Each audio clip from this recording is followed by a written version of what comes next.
Absolutely gridlocked. And I got in the car and I got stuck in that and had to turn around. I've got a dentist appointment this morning. So it's a good job I had my little skateboard ready to go. Whoa! Bit of excitement in the morning. Yeah, sod that. That's why electric personal transport is so good. Because if you've got an electric car, you're still going to be stuck in that.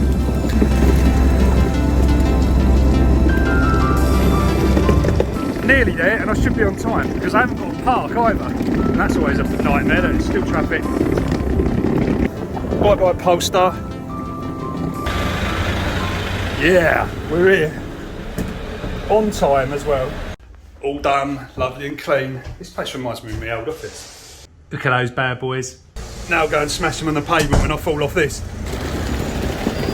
Traffic's still like it. It's not just rush hour, this is something's happened on the M25 and it's affecting all the way down here. It's absolutely crazy.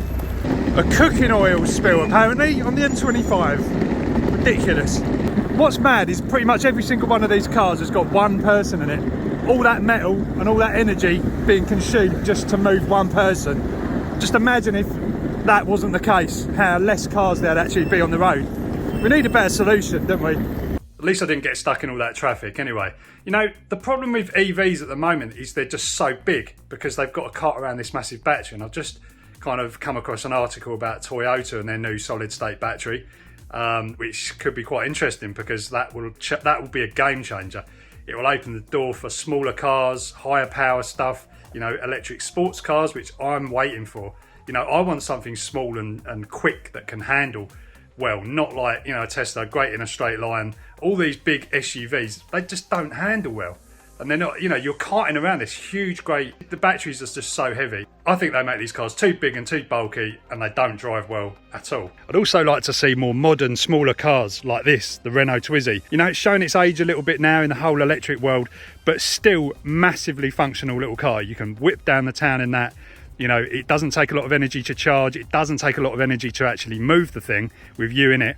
And you can even fit two people in there if you want to. Because everything new coming out at the moment is an SUV, because there's no other way of doing it. You've got to have a massive battery, really big, heavy battery, under the chassis, under the floor plan. And then, of course, that just makes the car really high. So it's like, oh, well, we're just going to make SUVs now, all the manufacturers. We'll just make them SUVs because we don't really know how to make anything else. So I think the future is going to be really interesting. We're going to get smaller, thinner, lighter batteries that charge faster. Also, I was on the new Cupra website the other day looking at their new electric offerings. And I noticed they've got sliders, so you can actually slide, you know, what your driving will be, and it actually adjusts the range available on those cars. So what range you'd be getting if you're doing mostly motorway driving. And I managed to actually get the range of a car that they quote originally to be like 200 plus miles, 240 I think it was. I managed to get it down to about 140 by selecting mostly motorway driving. And there's another slider for your temperature, so in the UK I'll just set it down to, like, you know, below 10 degrees because that's what it is most of the time. But yeah, I managed to get the range down to about 140 miles, and that's with motorway driving. And that will be at 70 miles an hour as well, probably, or maybe under, because as soon as you go above that, not that you should, because it's not legally allowed to do that, but people do, and that range will just go right down. And if you start hammering away from traffic lights trying to impress your mates, then it'll just go down further. Oh yeah, and don't have the heating on either. You know, I don't want to hate on electric vehicles. You know, I've been championing them right from the beginning, but it's just getting a bit boring now, and I see it as a bit like diesel 2.0. We're forced to rush and get electric because 2030, it's not going to happen, guys. There's still going to be petrol cars around for a long, long time to come. If I'm being perfectly honest, right now, I wouldn't buy an electric car because, you know, the technology is about to rapidly move forward. A bit like what happened with smartphones, the little CPUs in the smartphones. You know, it started out quite slow, like Raspberry Pi level, and now we're looking at, like, you know, mobile phones can compete with desktops from like 3 years ago. So it's absolutely crazy how fast this will move.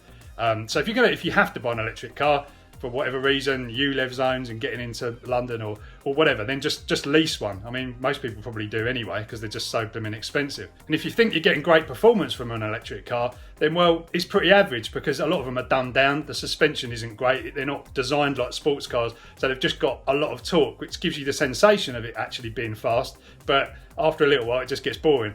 And whilst there is this whole, oh, it's good for the planet, blah, blah, blah, I don't really buy that completely because there's a lot of reasons why this isn't, you know, very efficient. Because I think we need smaller, more efficient vehicles that can harness the power more directly from the sun. So, you know, proper solar charged vehicles, you know, which is going to require less energy. So just use less energy, just make smaller vehicles, make things a lot more efficient. Anyway, I'm not going to rant on anymore. Those are my thoughts right now, while I won't be going full scale electric anytime soon. Food for thought, catch you in the next one.